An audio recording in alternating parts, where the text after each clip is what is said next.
Então nós colocamos para você aí uma figura ilustrativa, a posição dos exércitos de Israel em torno do tabernáculo. Veja aí, acampamento de Israel. Total de israelitas, 603.550. Isso acima de 20 anos, que eram mais de 3 milhões de pessoas. Total dos levitas eram 22.273. Todos com mais de um mês de idade aí. Agora você vê aí, olha, no centro o tabernáculo.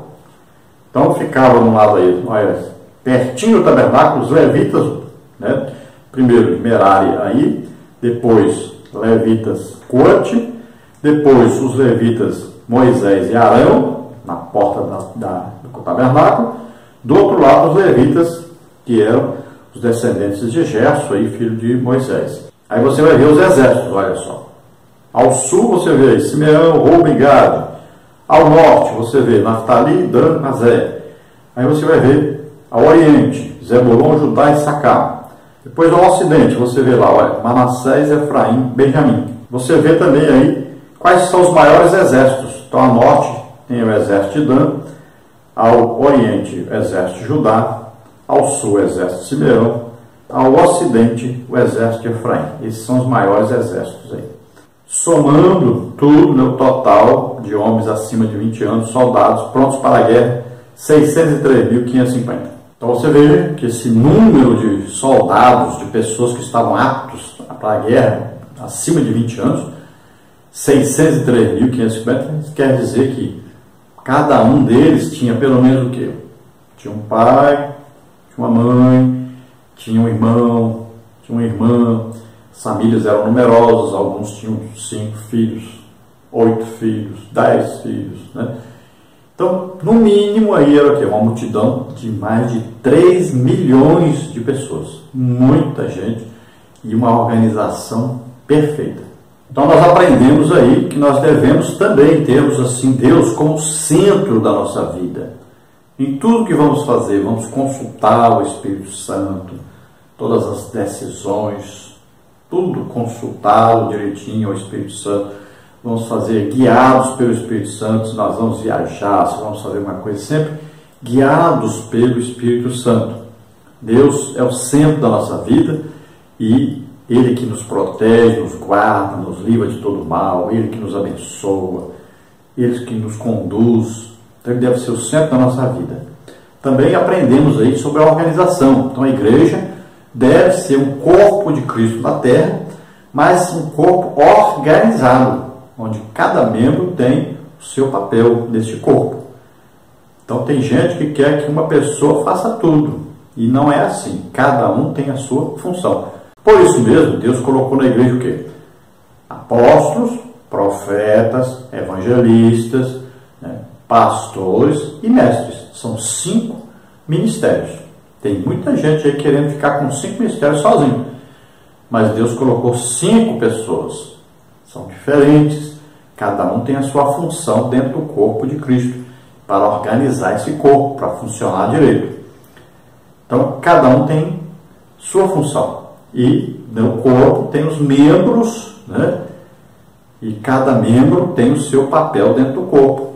Deus vai usar cada um da sua maneira. Ele escolhe, Ele capacita e Ele envia.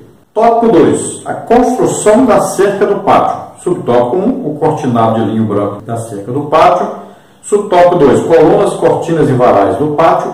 Subtópico 3. A cerca de linho, a santidade e a justiça de Deus. Subtópico 1.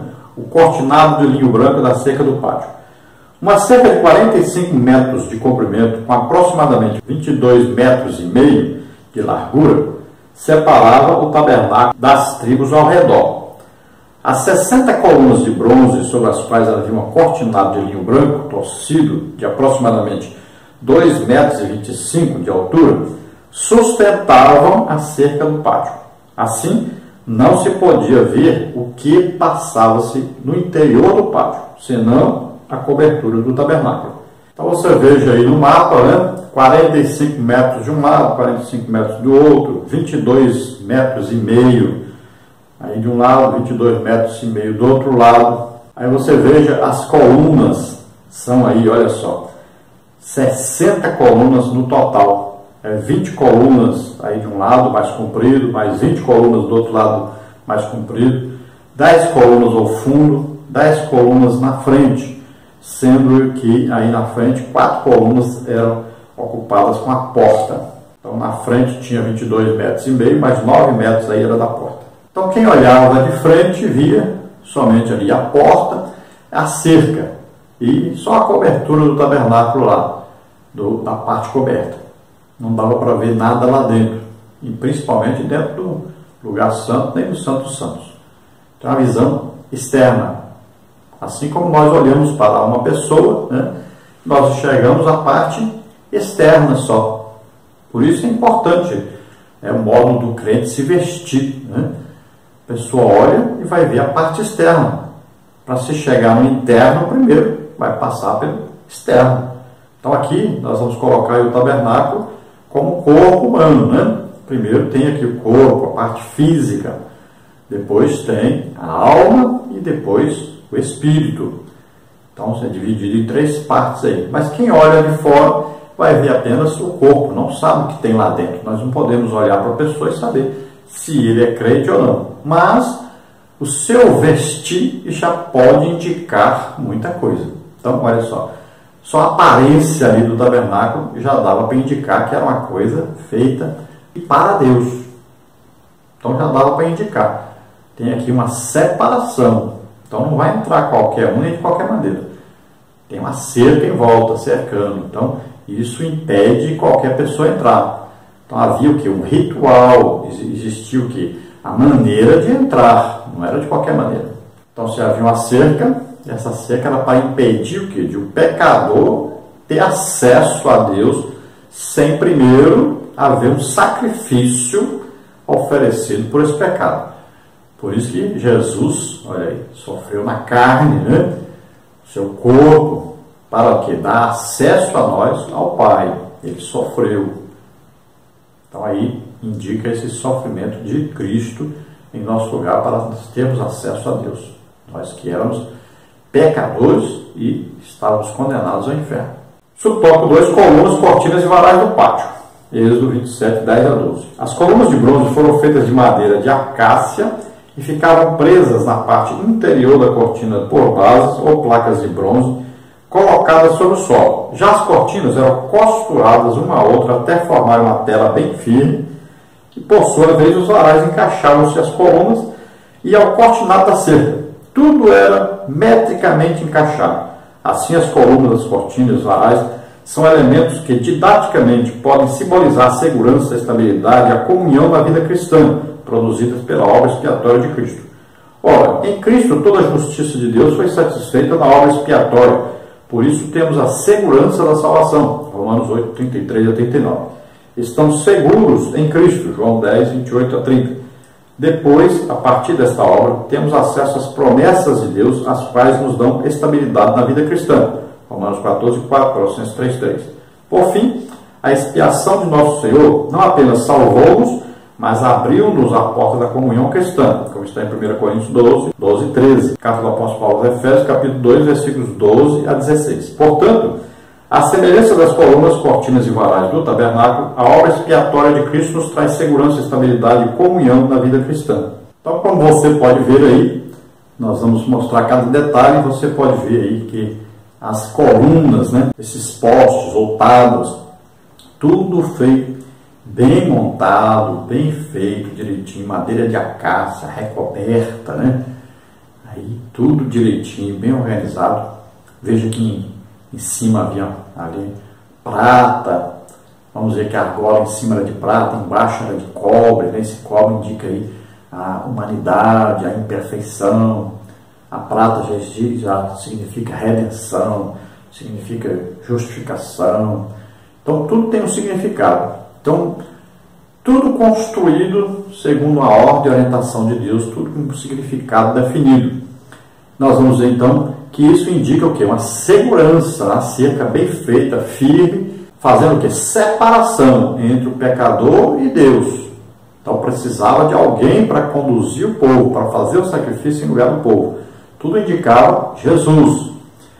Então nós vamos ver aí também as cortinas, né? Tudo bem feito, tudo de linho torcido, material de excelência e tudo com seu significado próprio, e sempre lembrando que havia o quê?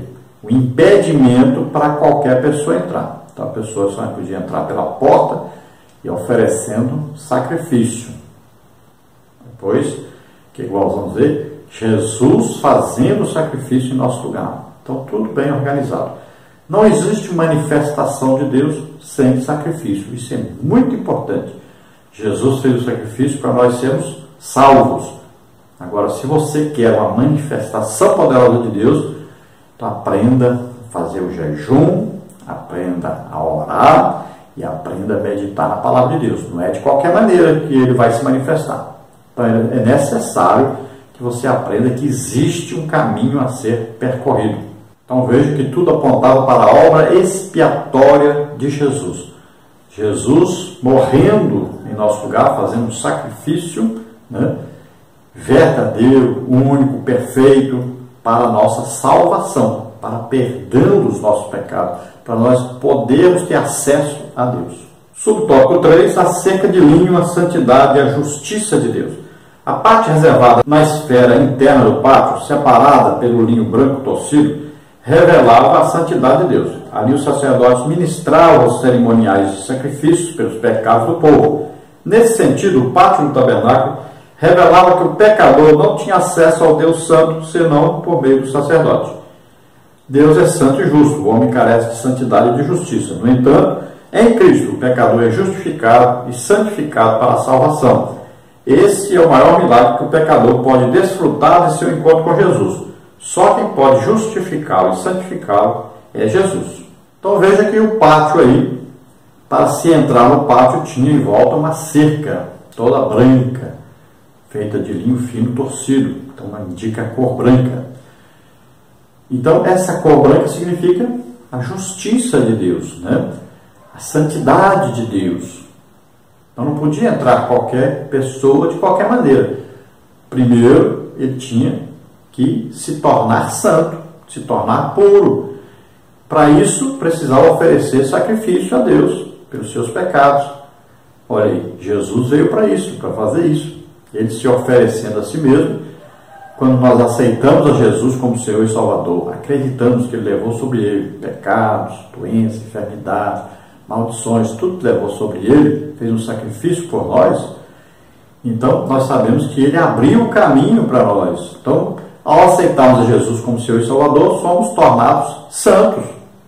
Isso é o quê? Uma santificação posicional. Você é santo naquela hora, foi perdoado, foi justificado. A partir daí você vai ter uma vida de santificação, uma luta contra o pecado. Então é um progresso, né? É uma vida agora de uma santificação progressiva. Cada dia santifique-se mais. Vai buscando ser de acordo com a vontade de Deus, viver de acordo com a vontade de Deus, agradando a Deus.